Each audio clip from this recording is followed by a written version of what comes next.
Paul is actually operating from a corporate plight of Israel is presently under the curse of the Torah. Open your eyes, look at the oppression of the Jews today, look at the absence of the 12 tribes. Paul has, all sorts of things he can point to for examples of that. And he thinks that is something that has obviously, it's obvious that needs to be resolved and reconciled. And he sees the death and resurrection of Jesus as beginning that, the solving of that plight. Hey, welcome everybody back to the podcast. We've got another excellent episode for you today. My guest is Dr. Jason Staples. He's teaching professor at the Department of Philosophy and Religious Studies at North Carolina State University. And we're going to be discussing his book, Paul and the Resurrection of Israel, Jews, Former Gentiles, and Israelites. A really important new monograph written on Paul, of course. And lots to get into there. We're also going to be discussing on his previous book, which ties into this book, The Idea of Israel in Second Temple Judaism, a new theory of people, exile, and Israelite identity. Dr. Staples is putting forward some really new and interesting ideas that have massive implications for the study of the Bible, the New Testament, Jewish Christian origins, all of this kind of stuff. So really excited to get into that with him. Before we do, if you're new, you're listening to this on the podcast, please do make sure that you're following us or subscribe, leave a comment. If you're watching on YouTube, please subscribe to the channel. Please like and comment. That really helps us out a lot. And if you want to become more involved in what we're doing here with the Center for Bible Study, the podcast is just a small part of that. We're constantly teaching regular classes, webinars with other scholars, lots of really cool stuff. If you want to become a part of that and support what we're doing, you can become a member of the Center for Bible Study. Any monthly donation you make, $1, $5, $10, doesn't matter, makes you a member. And it gets you access to all of our archived past classes and announcements and entrances into all future classes and webinars. So it's a great value, and it also helps support the work that we're doing. So I'd be appreciative if you'd consider that. And with that, let's go ahead and jump into our conversation with Dr. Staples. Welcome back, everybody. Really excited to have on Dr. Jason Staples. Dr. Staples, thanks so much for joining us on the podcast, and we're excited to talk about your book. Yeah, looking forward to it. Thanks for the chance to chat. Yeah, great.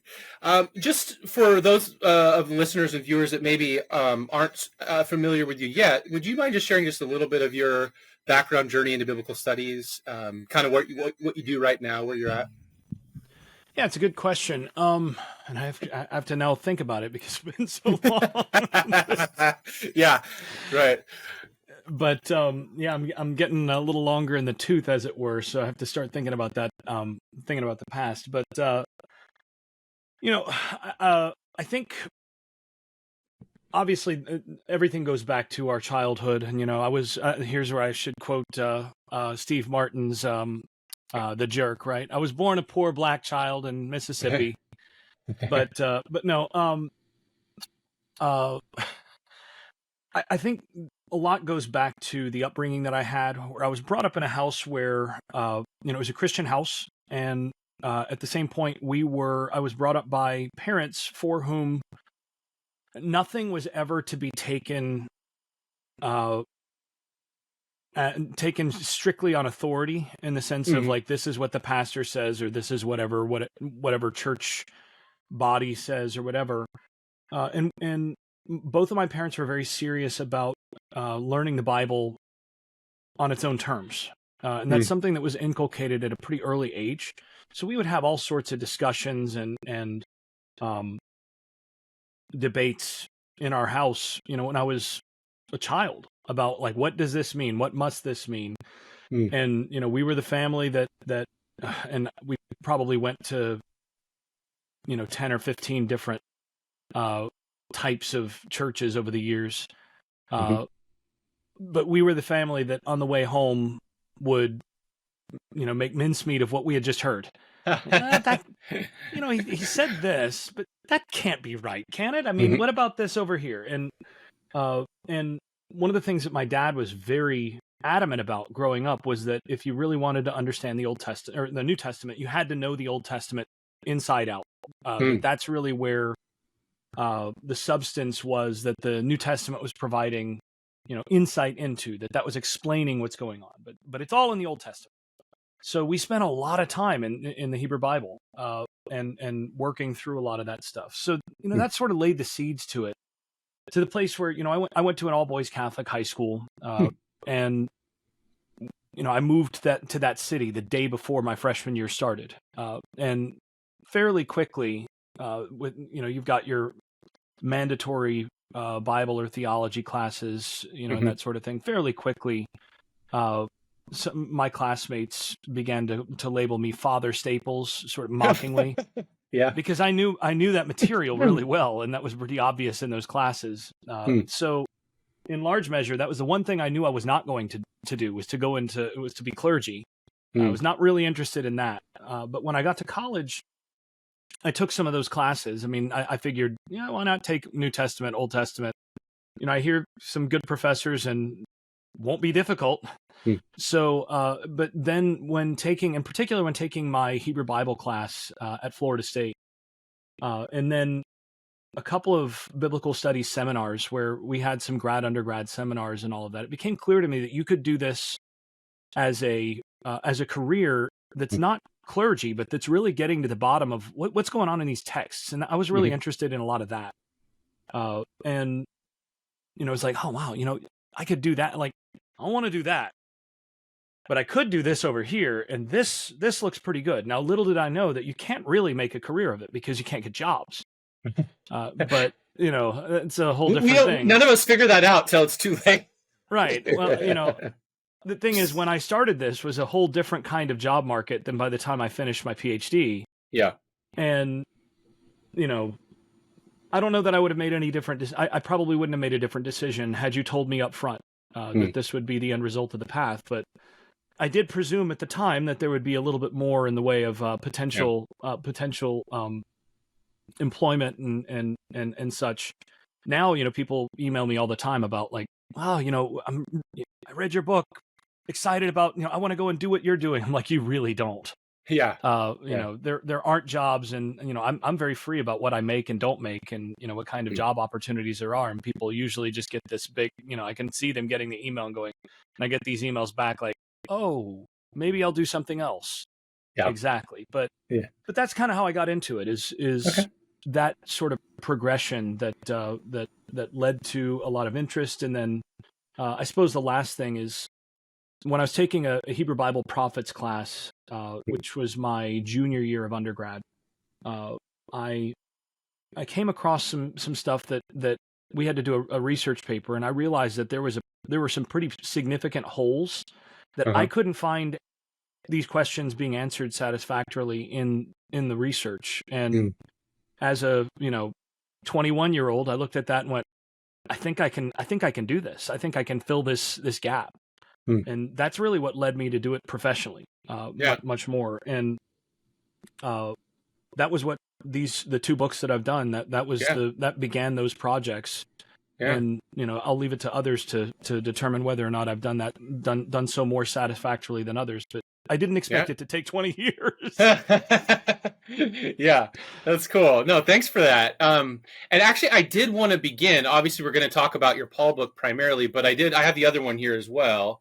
And I thought it would be nice to just give you a chance to talk about that, because in many ways it is the prequel to the Paul book. And if my understanding is correct, you actually wrote most of this at the same time, but then had to split it up or something like that. I heard Dr. Ehrman speak about this on some podcast, I think. So I may be recalling things wrong. But in any case, I think it would be really helpful for the listeners and the viewers if you could just kind of like summarily lay out the thesis of the first book before we get into the Paul stuff.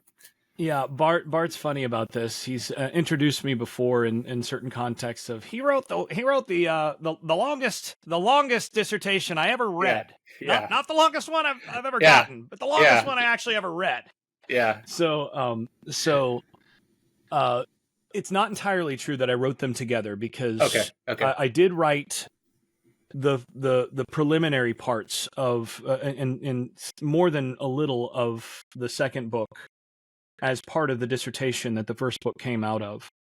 But the Paul book, the dissertation itself started as a dissertation more or less arguing what I argue in the Paul book. That was the direction that I was going. But it became pretty clear to me early in the process that if I was going to answer those questions, the only way to do that well would be to address the underlying presuppositions and presumptions that were leading in the direction of the prevailing, status questionis, the prevailing situation within the field. And, it became obvious that there was no way of just kind of arguing exegesis without getting to the base level presuppositions that I thought were just misguided, misleading. And what kept happening is I would go, okay, so why would they assume this? Like, why is that? Like, this doesn't make sense. Why is this what everybody assumes? And then it would go back to something that someone had said about this passage in the Hebrew Bible and then had just been taken for granted, or that, this is the prevailing view within studies of early Judaism, which actually derives from this prevailing view in New Testament studies, but they sort of got topsy-turvy, and now they both have this foundation that's why everybody interprets Paul or the New Testament the way that they do. So I started working on initially a chapter. I got to do a chapter to get to the bottom of this foundational thing.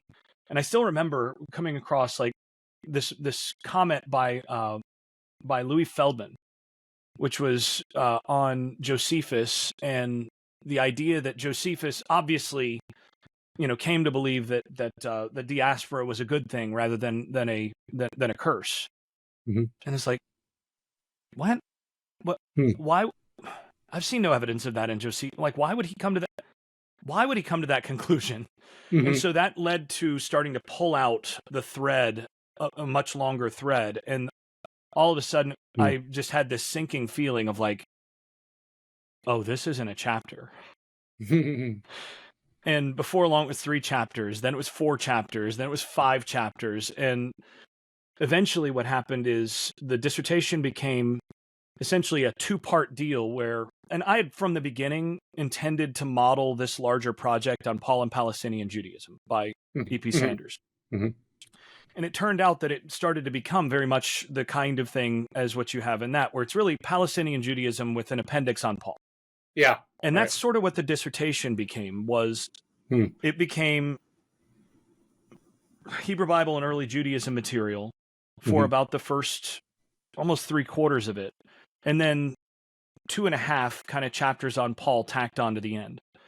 Those 2.5 chapters at the end became the foundation for the book on Paul, to which I pulled apart one of those chapters and redistributed it and wrote, it was 4 or 5 new chapters, I can't remember, for the book itself.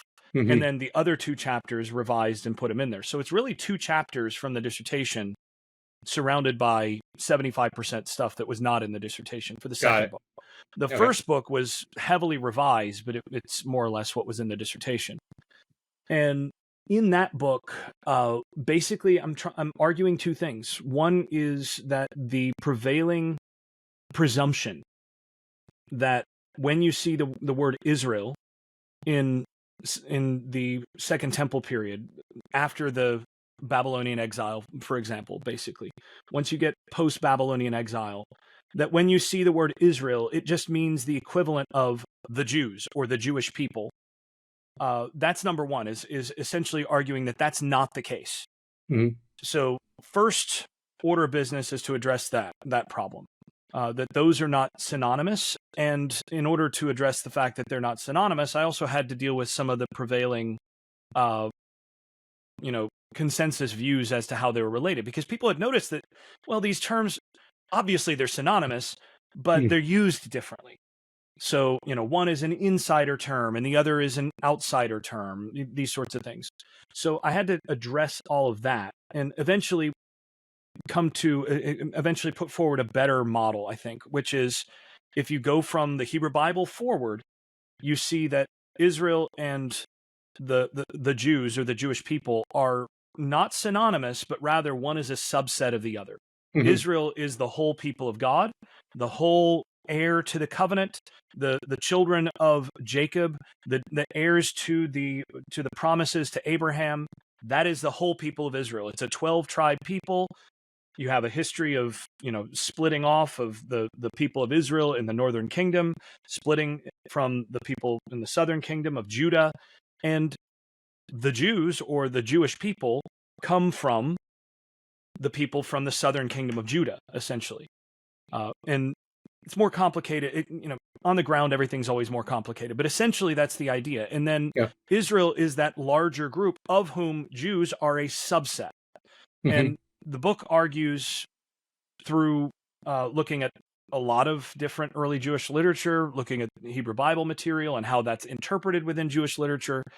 It says this distinction of one as a subset of the other persists well into the Common Era. So even when you get into the Mishnah and even into later rabbinic material than that, you still get a recognition that, well, Jews are a subset of the larger people of Israel. You still get that.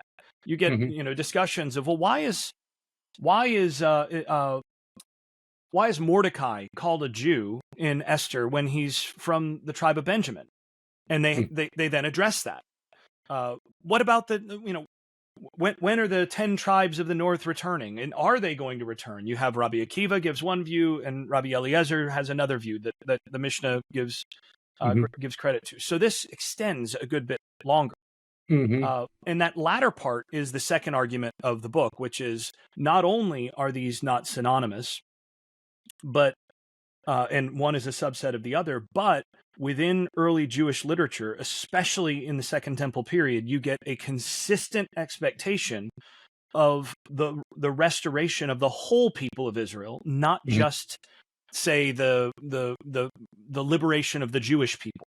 So even if you had in the first century the Jews suddenly become emancipated from Rome, and all of a sudden all of them returned to the land, and they became their own kingdom, independent of any international, any imperial oppression, it still wouldn't be enough to satisfy the eschatological expectations that we see in this second Temple period, in the literature from the Second Temple period that we see. Instead, they're expecting that where's the tribe of Reuben? Where's Gad, Asher, Naphtali? You got to have Manasseh and Ephraim as a part of this. You've got to have Dan. How this happens, how this is going to happen, there's a lot of discussion about and debate about. But essentially, that first book is talking about those two things, that there is this expectation for this restoration of a larger Israel that, to a large degree, many of whom, there aren't 12 tribes that are evident or visible in the first century, for example. But people are still expecting this. Somehow, God's going to do it. And there's a variety of different ways, but that expectation remains, if not universal, pretty dominant across Jewish theology. So that's the first book, and then that builds into the second book. Yeah, that's great. Thank you so much for that. I think it's a really helpful background. So thinking about the Paul book, then, when you describe Paul as an apocalyptic restorationist, can you kind of, I mean, that's towards the end, you start using that language, but I just want to kind of set that out as a frame for you to sort of fill in some of the big pieces, what you mean by that term, because and it was interesting hearing your background, interesting, like studying of the Hebrew Bible, because that very much impacts how you read Paul, which is not how all Pauline scholars actually do read Paul. There's big divisions in terms of how much story there is in Paul and how much, he's evoking when he, all this kind of stuff, references to text. So yeah, could you fill that in for people a little bit? Like what you mean by Paul being an apocalyptic restorationist? What does that have to do? How does that fit within this bigger picture of restoration of Israel that you outlined in your first book? Yeah, great question. And actually, I'm regularly frustrated by what I see as not just the unwillingness to recognize Paul's interaction with or dependence on or engagement with his Bible, essentially Mm-hmm. with the biblical background that he's building on. But the general ignorance, I'm regularly shocked, startled by some of the things that that other Pauline scholars say about the Hebrew Bible or about something that Paul says, and it's like, well, this is obviously at odds with this view, and it's like, that's almost a direct quote from the Hebrew Bible. Like, there's nothing, but there's a lot of Pauline scholars that, as far as I can tell, just don't know their Torah. They don't know Leviticus. They don't know Deuteronomy. They barely know the Psalms, and then you get into the prophets, and it's like, wow, I think a lot of Pauline scholarship that is, in terms of competence, if not belief, functionally Marcionite. So, and that's just because they don't share the expertise and the fluidity with those texts that Paul himself had. Right. And shoot, I don't think I have that level of fluidity and expertise there. But I'm regularly surprised by that. But when I refer to Paul as an apocalyptic restorationist, I'm sort of gesturing to that second part of the first book, and saying, look, Paul expects that God is going to restore the whole people of Israel and bring justice to the whole world in this process. That Jesus' death and resurrection marks an end of one age, an end specifically of the age, what some early Jewish texts called an age of wrath, the age of wrath. You get that in the Dead Sea Scrolls a couple places. But this idea of the age of wrath, what Paul, I think, calls this present age, he refers to it as that. But that marks sort of the coming to an end, the culmination of the age in which Israel is under the curse of the covenant for disobedience that results in exile and death of the people, and is marked by essentially not being under the special favor of God in the way that all of the covenantal promises are coming to pass. That sort of thing. Which, if you read Deuteronomy 28 to 32, that sort of thing, you see the curses there, you see Israel coming under the curses, and then you see this expectation that there's going to be a period of time when Israel is under this negative state before God restores them. Paul sees the death and resurrection of Jesus as the beginning of the event that initiates the age of favor, the age of God's favor, which you could look at the year of the year of the Lord's favor in Isaiah, for example, the very passage that Jesus opens his ministry with, right? To proclaim the year of the Lord's favor. Paul believes that the year that the era of God's favor has now been initiated by the resurrection and of Jesus, and the outpouring of the Spirit is actually evidence of that, and it's the mechanism or the means by which God's favor is being extended. What Paul calls grace, God's grace or favor, is being extended to his people through this, and that this is the process through which Israel itself is being resurrected, revivified, and restored, and through which all the nations of the world also are participating in the justification, the right-wising of the whole world. So Paul sees that this is that restorationist aspect, and he sees that as revealed in the death and resurrection of Jesus, and by the Spirit, and through the action of the Spirit within the people of God. So that revelatory factor, that revelatory aspect, is the apocalyptic part. Yep. This is the end of one age, the beginning of another, heaven coming down to earth in this specific way. That's the apocalyptic part. The restorationist part is, how does this have to do with the promised restoration of the people of God? And then through the restoration of the people of God, the blessing of all nations in Abraham's seed, or by Abraham's seed, as promised to Abraham himself as well. So this is what I see Paul as preaching, and I think this is foundational to his larger message. Yeah, that's great. So that's really helpful. One thing I wanted to ask you about, kind of to follow up on, your work is very much in line with kind of the post-Sanders movement, but in important ways, I think you differ from a lot of people that would put themselves in the Paul within Judaism school.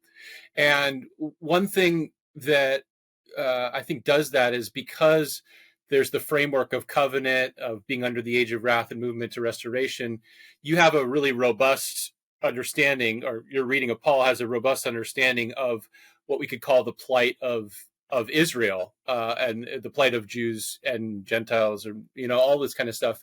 I kind of want to give you space to talk about that, where you see some of those differences.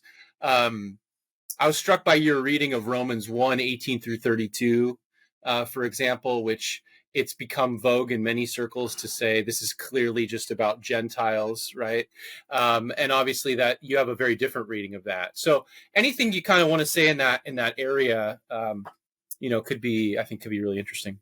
Yeah, and this is one of those places where I've been surprised at times to hear Pauline scholars say things like, well, when Paul says that the law became a curse, or the law is a curse, he means that specifically for Gentiles. Mm-hmm.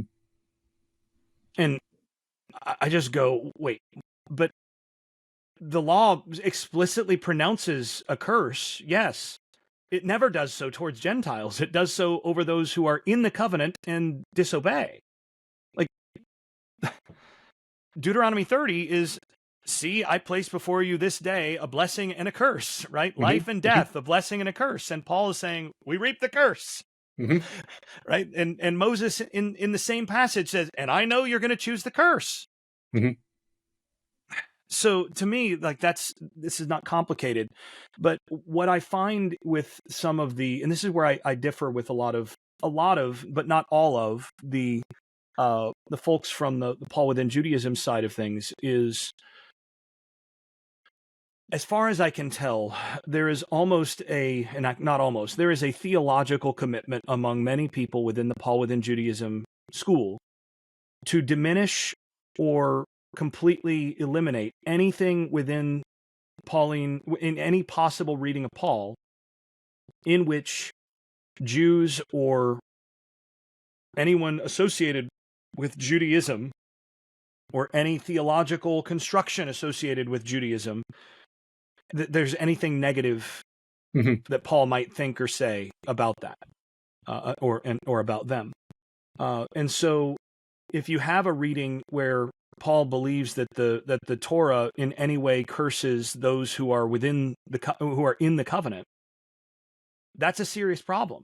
Like, that brings us right back to the possibility of reading in the old, pre-Sanders Judaism as a foil for Christianity kind of way. And so, mm-hmm. for a lot of Paul within Judaism scholarship, the theological aim that is actually, the cart that is set before the horse in this, is that we can't have Paul say things like that. So we've got to find ways to make sure that Paul doesn't say those sorts of things. To me, I'm not starting from a theological axe to grind in that context.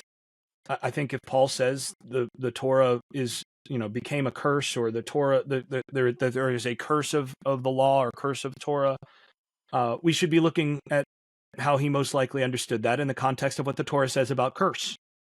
Mm-hmm. To me, that's a good place to start.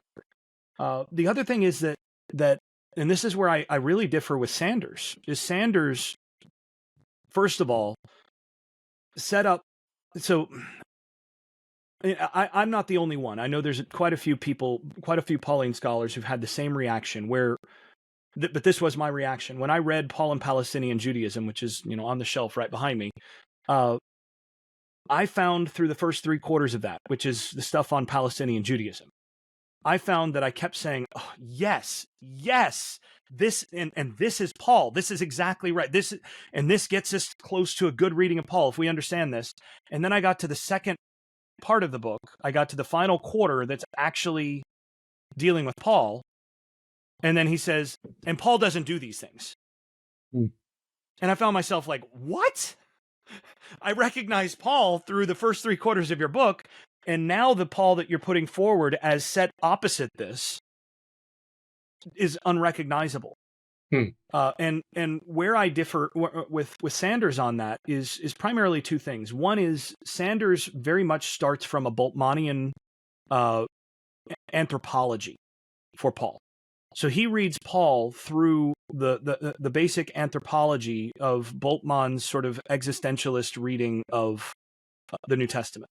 Hmm. So the plight that we're dealing with is the general plight of humanity, and salvation is about how to get, past that existential plight. And Sanders ultimately comes to the problematic conclusion of, yeah, but Paul doesn't actually really address things this way. And if anything, he seems to think of solution before plight. Hmm. And, he has himself a pretty robust conscience, to use Stendhal's phrase Mhm. here. He doesn't seem to think that, he can't do the Torah in any meaningful way. He doesn't.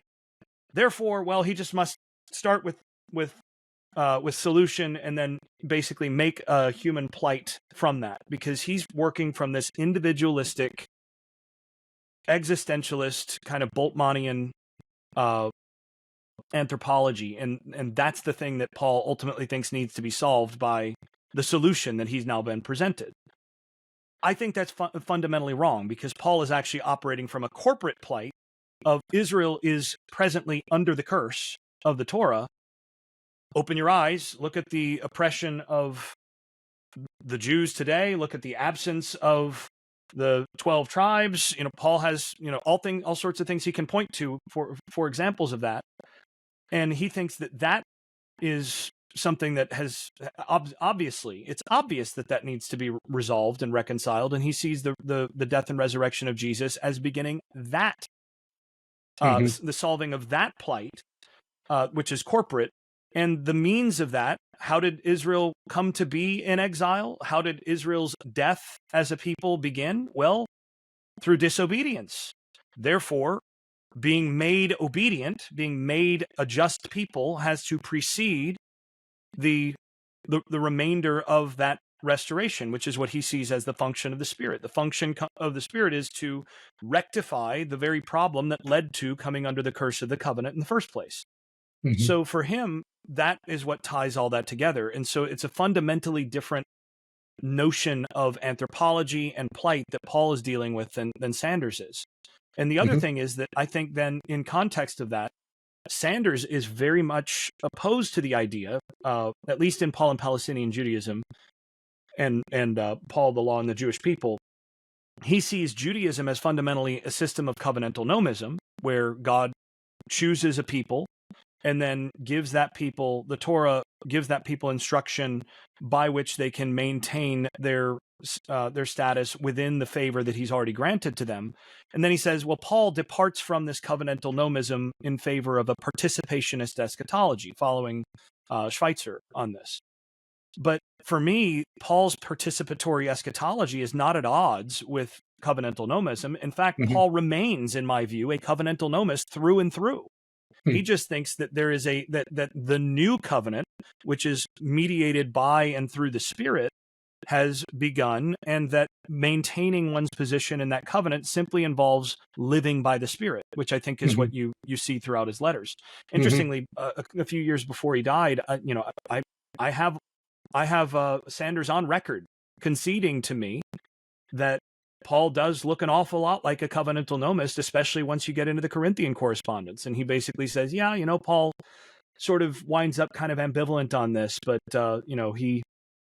he does seem to kind of come back to covenantal nomism in some sense. And my take is that he never departed from it, that he's still covenantal, that he still believes that what he is proclaiming is fundamentally a renewal of the very same covenantal framework that Israel has been engaged in all along.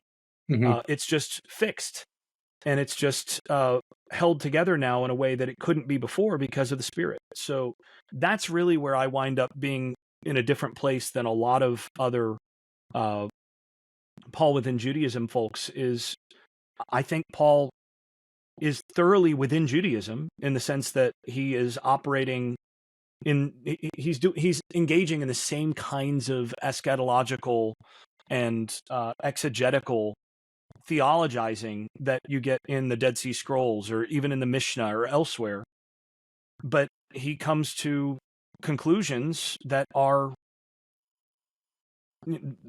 basically boil down to similar things to what you get in say 1QS or the Damascus document, where much of Israel, if not all of Israel, is presently under the curse, and only by receiving the Spirit is that reversed, is that rectified, which doesn't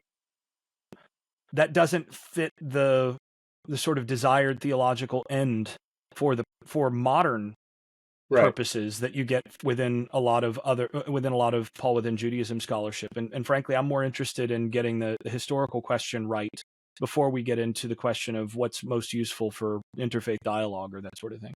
Yeah, sure. I know. I think it's fair. I was thinking too, as I'm listening to you talk, but I was really feeling this as I was reading a lot of your book. It seems to me there's some you don't engage with them that much, but there seems to be some pretty significant overlap with like NT Wright's work on Paul, and seeing in that story. Like, I mean, the big difference is, of course, your move with Israel. He has nothing like that. And you have differences of exegesis on certain points, but I was noted. I mean, maybe you would disagree, but to me, there felt like some pretty big similarities in terms of that same reading of the plight, and then the movement to how Paul solves it. And of course, he's one of those early scholars that read Paul within Palestinian Judaism and thought, actually, this sounds a lot like Paul, in the first 3/4 of the book. So. Yeah. The funny thing is, I've actually not read that much of Tom Wright's work, to be honest. So, yeah, for better and for worse, my methodology all along has been to minimize my contact with secondary scholarship. As much as possible. You have a ton of interaction with. I mean, you have an impressive interaction with secondary scholarship, so that's saying a lot. Yeah. So the thing is, like, I minimize my engagement or my interaction with secondary scholarship until I've actually gotten something that I actually want down. And then I go kind of post hoc, where it's like, okay, what do I think is happening here? And then I outline that, I get that down and so on. And then I start to go back and what have other people said? What have other people said? What have I missed then? Where do I, after having put all this down, where do I think that these people are out of their minds? Where do I think they got something that I didn't, and so on. So that's, a lot of the material. I did have a lot of material, a lot of secondary stuff that I dealt with in these, and that's one of the reasons it took 20 years. But most of that is, sort of post hoc. It's after I got into that. There's some exceptions to that, like Heath's work on 2 Corinthians was something that came right at the right time to help me nail something down that I didn't feel like I had until I'd gone through her particular article on that. But for the most part, that wasn't the case. I do think, though, that there are some real affinities between where my work has gone on this and where Wright has been. So, I mean, it's not that I've read none of Wright. I mean, I've read, I read Climax of the Covenant fairly early in the process. And the thing is, as far as I can tell, once you've read Climax of the Covenant, you've basically read all the rest of, like you've read 3/4 of what he says elsewhere. He just says it like differently or in longer winded ways in future volumes. Yeah. So, I mean, yeah.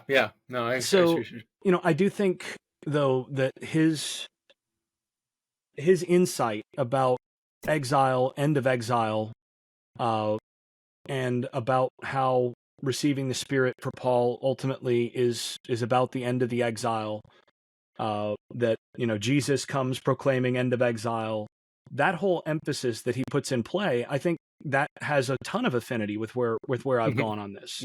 And like you said, the biggest difference is that Wright kind of winds up going in a kind of metaphorical direction with this because, exile, Israel's sort of not an exile. Like the exile ended back there with the Babylonian exile. It came to an end with Ezra and Nehemiah, but like in the spiritual sense, Israel remains in exile. And my observation was more or less what Brant Petrie in his Jesus, the Tribulation, and the End of the Exile has this lovely line where he says, Wright has the right insight but the wrong exile. And I do think that that's basically right, that you don't need to metaphorize this. There's when you read Second Temple literature, when you read early Jewish literature, you consistently find that they actually believe that Israel remains in exile, like in a literal sense. And that there is a kind of spiritual or, heart aspect to this as well, whatever you want to call that in terms of obedience. But that these are not two different things, that it's, two sides of the same coin instead. So that's really where I think the biggest difference is that my sort of impression of Wright, where I've read more of his articles than I have of his books. And then in Climax of the Covenant as well, my impression is that he consistently has wonderful intuition and great insight in where things are going. But then I find at different times, I find him frustrating in not backing those things up exactly in the most robust ways, or missing one piece exegetically or context wise that is necessary to actually put the whole thing together. So, yeah, but I think there is clearly some affinity, and I think Wright's done a tremendous amount of important work. Even if you went through even his biggest opponents, a large number of those opponents who are, my age and maybe a little older than me and down through people who are 15 years younger than me within the field, even those who really at this point disagree with him massively, a large number of those people got into this because they read him. That's true. So, I think at this point, if you had to argue for, who the two most influential scholars have been in the past 50 years of biblical scholarship, you'd be hard pressed to say that it was anybody other than Ed Sanders and NT Wright, because for better and for worse, everybody's been responding to them as much as anybody else, in the same way that the generation prior was Bolton. So I think that's where we are. But like I said, there's clearly some affinity, even though like you said, I didn't interact with him that much, partly because I was going kind of my own direction, and when he, in certain places, when I'd take a look and I'd do an index search or whatever, I'd find it and be like, oh, well, generally in similar direction, but not something I need to cite here, so move on. No, that makes sense. I totally see what you're saying, and I think you're right about the need to metaphorize exile, and that's probably because he didn't, if you're right about the Israel-Jew distinction, that kind of makes a big difference then for how you read that stuff. So, okay, man, I have so many other questions I want to ask you. So I'm keeping my eye on the time here. I think it would be really interesting just to hear you lay out the way that being liberated from the curse of the law for Paul leads then to becoming a doer of the law, because oftentimes those things are set in opposition, right? And you have a very nuanced way of understanding that feeds into this reading Paul as a covenantal nomist. So how does, once we make the move of being liberated from the curse of the law, many people make the mental leap of okay, then that takes care of the law and we're on to something else. But how does the Spirit help the Christ follower live out the goal of the law? Yeah, that's a hard question, and I'm going to try to answer this quickly with my eye on time as well.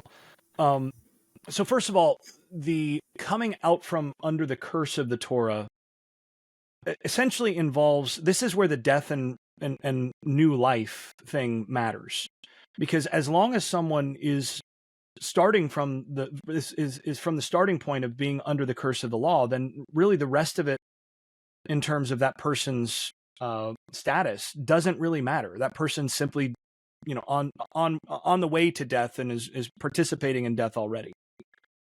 What Paul sees as happening is the death and resurrection of Jesus is the moment where the final curse, the thing that brings one's status within the covenant to its end, once that point of disobedience and coming under the curse is active, the end point of that is death. Mm-hmm. That's what, there are certain sins for which there is no expiation. Mm-hmm. And this is, Sanders talks about this in Paul and Palestinian Judaism. If you do a good read of the rabbis, you find the same thing, that there are certain sins for which there is no expiation other than death. Mm-hmm. And death is the payment, then, is the thing that is the just consequence of that point of disobedience. Well, that's not great, if that's where you are, right? And that's what essentially Paul thinks has happened to Israel as a whole, as a people, is that Israel has come to the place where all that's left is death. So Jesus' death and then resurrection places him on the other side of and this is, Romans 6, right? A woman is bound to her husband only as long as he lives. The covenant of marriage doesn't pass through death. She's liberated from him in that respect. So when Jesus dies, he's passed through, and he's now on the other side of the covenantal arrangement. And by giving the Spirit, he's actually then able to essentially pull people over to his side of the ledger, as it were. No longer in the domain of the flesh, no longer in the domain under the domain of the Torah, but now in the domain of the Spirit and that which is beyond the domain of the flesh, and of the curse. Now, that doesn't mean that Jesus dies so that we don't have to. It means that we die with him in baptism, and then we die daily. And by following the Torah and living out the life of Christ in us, we are now in a new domain. We are under the kingdom of God and subject to the King who gave the Torah to begin with, right? So that's the basic idea. Now, when it comes to obedience, ultimately Jesus and Paul also boil the Torah down to one command that is really two commands, right? It's the love command. Love the Lord your God and love your neighbor as yourself. What Paul essentially understands is that the coming of the Spirit, when Jesus gives the Spirit to those who follow him, who pledge their allegiance to him, that this amounts to the fulfillment of the promise in Deuteronomy 30, verse 6, which I will circumcise your hearts and the hearts of your seed, so that you will love me and live. Now, this is after all of the promises of Deuteronomy 29, where it culminates with the death of the people, essentially. You will die all these ways. And then I will circumcise your heart and the heart of your seed so that you will love me and live. Because love of God is accompanied by the promise of life. And this is not just that you'll, go on in your mundane life. Paul understands this as supernatural, as divine life that is granted to those who love God, who are actually the spouse of God. They become God's stuff, essentially. So when the Spirit comes and circumcises the heart of the people and their seed so that they will love God, the thing that led to exile and death in the first place was that the people did not love God, right?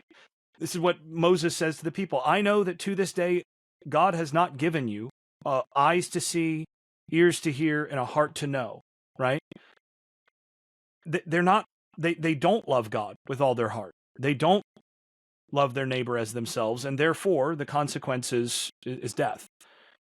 By getting the Spirit, the love of God is placed into the heart. That's exactly Paul's language, right? They have now received the love of God, so that now the first command of the Torah is actually automatic. It's already fulfilled by the Spirit. Idolatry is not even a concern anymore because it's automatically going to be a matter of loving God. All that remains at that point is living that out in loving neighbor, which is still empowered by the Spirit, but it actually has to be lived out in terms of loving one's neighbor. And this is why we don't see Paul actually saying, okay, everybody, you really need to focus on love of God. Instead, he talks about the coming of the Spirit and explains all that. And then in each of his letters, he then proceeds to, and here's how you need to love your neighbor. Right. Like in Romans, first 11 chapters is essentially about removing the impiety or the asabeia from Jacob, right? It starts at the beginning of Romans 1, where the wrath of God is revealed against all asabeia or impiety and injustice of humanity. And then the final statements that we get in the theological parts of Romans 11 is that that the Redeemer will come out from Zion to remove asabeia, impiety, from Jacob. Now, asabeia is the not love of God, right? That part is now fixed. And what do we see in 12 through 15? All about love of neighbor. That's the justice part. So that's the part that's left. And so what Paul sees is the promise in Deuteronomy 30, the promise that he sees elsewhere in the prophets. But the promise in Deuteronomy 30 is that when God restores his people, he's going to restore them heart first by fixing the unloving part of their heart, tuning their heart, turning their heart towards himself, and that's going to work its way out into the kind of obedience that the Torah mandates and that the Torah is designed to lead toward in the first place. But it didn't work that way because it was just external. The people just didn't want to do it. Now, with the Spirit, the people will incline their hearts toward God automatically. They will not worship other gods. And so now all that's left is to love one's neighbor, which is, again, that's empowered by and attuned through the Spirit. So I think those things are all part of this larger restoration and part of being brought out from under the curse. And so long as you have the love of God in your heart and you are loving neighbor, you can't come under the curse, because the curse is against those who don't love God and don't love neighbor. Great. Okay, that's really helpful. I want to ask you also about why then. So what's the issue? I mean, this is a big hot button topic. What's the issue with circumcision of Gentiles in Christ? Why is Paul so vehemently resistant to that in your reading? So I think it's a couple things. One is Paul believes that the people who have received the Spirit are already circumcised. They've had their hearts circumcised. And I haven't put this exactly in print this way, but eventually I will. I think when Paul reads Genesis 17 and the discourse to Abraham there, God says to Abraham, and this, as for you, this will be my covenant with you. You will be circumcised, and this will be the sign of the covenant with you. You and all your seed will be circumcised in the foreskin of your flesh. Now, virtually all modern readers read this as essentially poetic parallelism. That this is repeated: you will be circumcised, and you will be circumcised in the foreskin of your flesh, and this will be the sign of the covenant. That the second thing, the circumcised in the foreskin of the flesh, is just poetic parallelism. Further, it's like in a positive. It's just a further explanation of what he means by circumcised. I think Paul reads these as two separate circumcisions. So he reads the first one as the circumcision of the heart. This will be my covenant with you. You will be circumcised of heart. And the sign of the covenant will be circumcision in the foreskin of the flesh. But the sign is not the same thing as the thing itself. Just like my wedding ring is not actually the vow or the marriage itself. It's a sign of the marriage. It's not the covenant, though. The covenant is actually the thing that the wedding ring symbolizes. So I think Paul, first of all, believes that those who've received the Spirit have received the circumcision of the heart that's promised in Deuteronomy 30, verse 6. And if you already are circumcised in the way that Abraham is supposed to have been circumcised in the promise in Genesis 17, then that's the part that really matters. Now, you might say, but it also says you're supposed to be circumcised in the foreskin of your flesh as a sign of the covenant. Sure. But the issue here is, first of all, the the circumcision of in the sign of the covenant, that is a sign that Paul sees as no longer necessary for those who are coming in the fidelity that Abraham had in chapter 15 of Genesis. So in Genesis, Abraham believes God when he's physically uncircumcised, and that is credited to him as righteousness. Then you have chapter 16, when Abraham misuses that specific part of his body in an episode that betrays a lack of faith.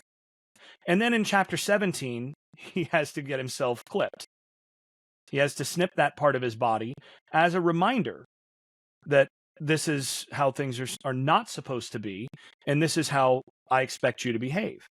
For Paul, for those who come in and have the faith of Abraham in chapter 15 and don't go through the Hagar step, this is secondary. This ties together with two other things, though. The second thing is that that receiving circumcision in the flesh as a necessary component of covenant membership brings back the onus of exactly what demarcates one's status within the covenant as something that is done by humanity itself, or human hands. For Paul, this is a bridge too far. If God approves these people as part of the body of Christ and therefore incorporated within the covenant before they're ever circumcised, then for us to think that our hands are the ones that actually bring them in, and that's actually the thing that's necessary, that actually serves as a sort of as exactly the sort of unfaithful move of trying to accomplish through the flesh what God has already done in the spirit that you see in Genesis 16. So he sees this as essentially going through that same process. And no, don't go that direction. It's almost as though you're trying to go back under the old curse of the covenant from which you've just been liberated. This is what Galatians is all about. Like, having begun in the spirit, are you going to finish in the flesh?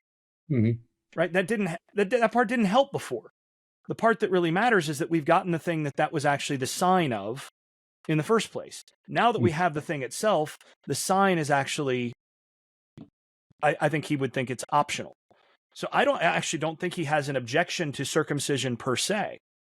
He has an objection to the idea of circumcision as a necessary component of conversion.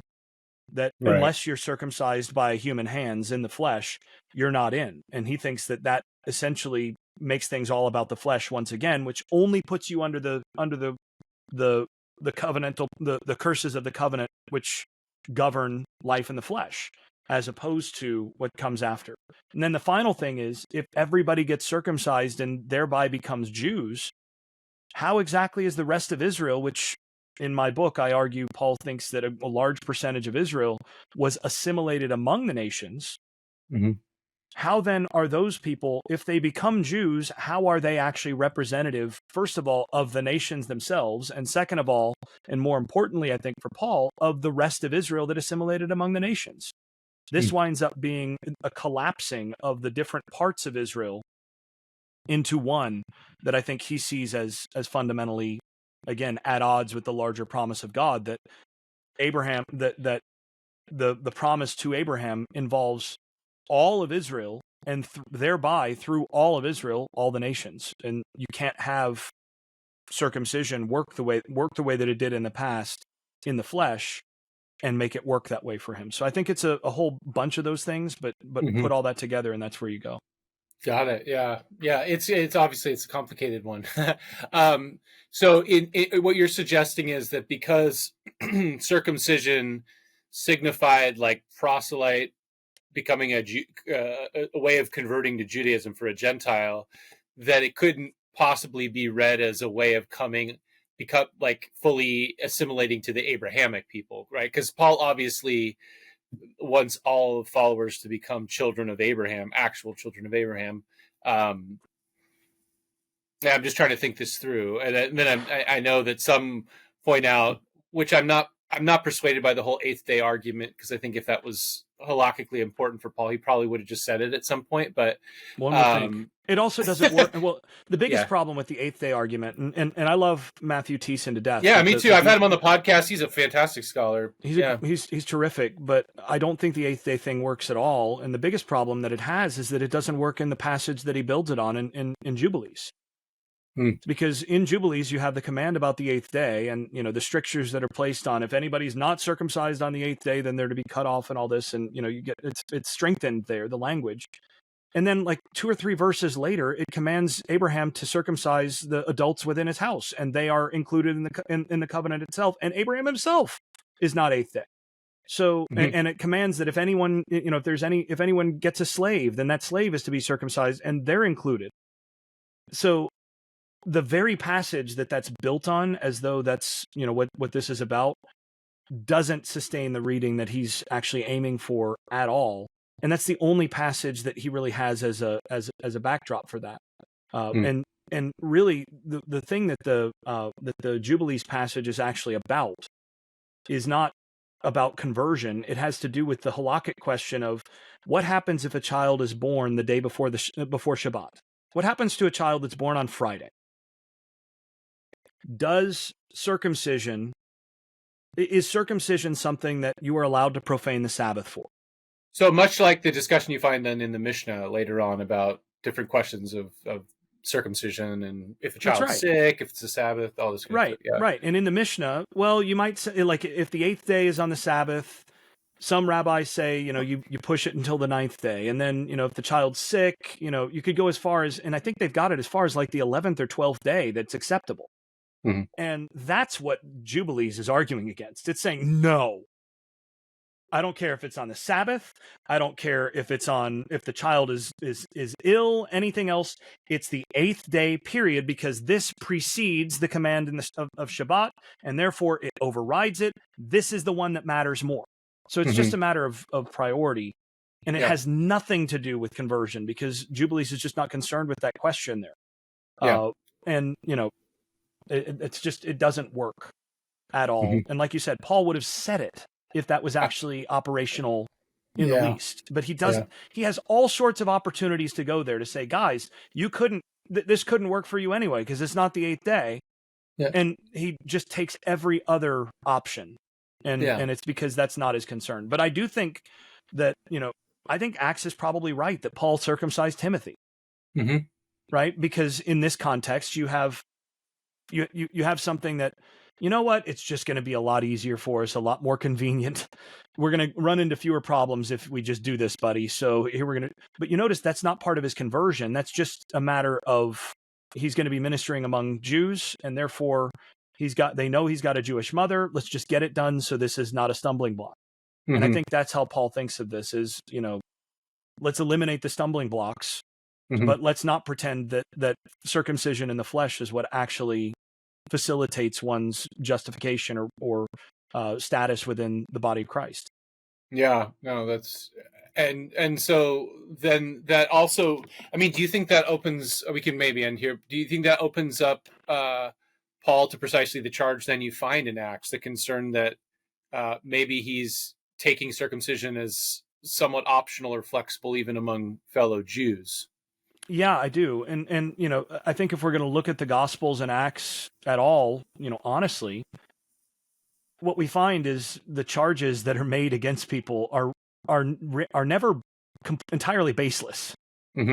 Right? Jesus is accused of what? He said, I will tear down this temple made with hands, and then in 3 days I will build it again with a temple not made with hands. That's awfully close to what the Gospels themselves actually record Jesus as saying. It's a misconstrual of what he'd said of, tear down this temple and in 3 days I'll raise it up again. That's what we get in John. That sounds really close to the accusation, but it's not exactly the same thing. And in Acts, that he's teaching people not to circumcise their sons and not to follow the Torah of Moses. Well, I don't think Paul's teaching people not to circumcise their sons. But I do think there's evidence in Galatians that he's saying that circumcision is now not of the level of importance that it once was. And that could be very easily construed the other way. And I think when we start to see what Paul does, I mean, think about this. If you have within the body of Christ, do you think Paul would have objected to the marriage of a believing foreskinned man and a Jewish believing woman? Right. I mean, yeah, it raises those kind of questions. Yeah. And if they got married, should the child that they have be circumcised or not? At some point, you have to deal with that question. Mm-hmm, mm-hmm. So, and this is something that the Paul within Judaism folks haven't really dealt with either. Is they say, well, Jews have their thing and Gentiles have their thing in the body of Christ, and and Paul's willing to kind of have them go side by side. That's great. What happens when somebody from one side falls in love with somebody on the other side and they get married? Or does Paul object to that? We see no evidence that he would object to that. Now, what happens with the second generation? Does that child need to be circumcised or not? And now we're in a much harder environment. And I think that's where the rubber meets the road in these communities. And I suspect that Paul actually would have said that the physical circumcision of the boy is adiaphora at that point. That's not actually the thing that determines his place in the body of Christ. But he probably, I think, would have encouraged them to circumcise the boy too. Like, well, probably a good idea to do for conscience, but, not necessary. It's a very short trip from that to the accusation in Acts. Yeah, I can see that. Yeah, well, I mean, thanks so much, Dr. Staples, for this conversation. I have way more questions than I'd love to ask you, but I know we're up against time constraints. So, yeah, I really appreciate it. Appreciate your scholarship. You've given me a ton to think about. So it's great when I can go through a book and just start underlining stuff that's like, oh man, I haven't thought about that in that way, or this is something new to think about. So I really appreciate it. I appreciate you pushing the envelope. And I mean, this is something that I think all scholars really need to reckon with, what you've done here. So thank you. Very much appreciated for you bringing me on, and perhaps we can just have another conversation at some point as we'd like. But no, this is really this is fun, and it's good to see you in the studio and all that. Very grateful. Yeah, right on. Thanks for watching this video. If you enjoyed it, please make sure that you are subscribed to our channel for more content. And if you're interested in supporting us, the best way you can do so is by becoming a member of the Center for Bible Study. Link in the description. Thanks.